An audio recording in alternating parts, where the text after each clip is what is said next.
Evan, so I don't think, like I said, I think you're the old Ronald Reagan line. He didn't leave the Democrat Party. The Democrat Party left him.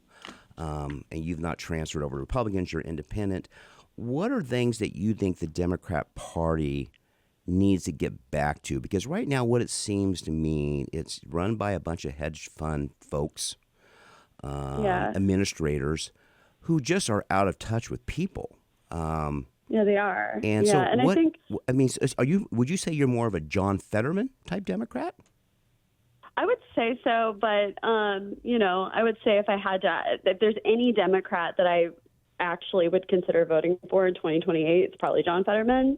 I don't really see anybody else at all. And right now, like the way that I view the Democratic Party right now is I think it's split into three different groups. Okay. I think that you've got the corporatist group, which is basically like the Democratic Party's version of the swamp, right? So like the neo-libs and the neocons, like Blaise Cheney's, and you know what I mean? And they've all kind of like morphed together. And then you've got the progressives.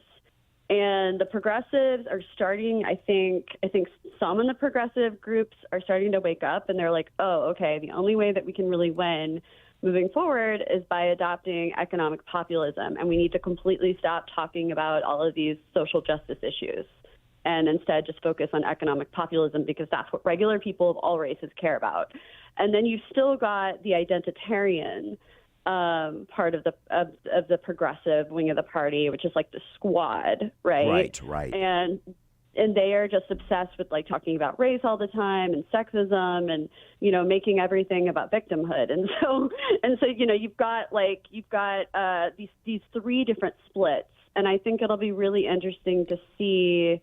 I think ultimately the party is still controlled by the corporatists. It's controlled by, like the people with the power, like Nancy Pelosi and Chuck Schumer. Mm-hmm. But it'll be interesting to see if which side they are swayed by, or if they just continue on with this like really generic sort of like milquetoast, hollow Democrat type candidate that they've been running, which is kind of what you saw with Joe Biden and Kamala Harris, like these like very like generic, just like Dems that don't really connect with people. I mean,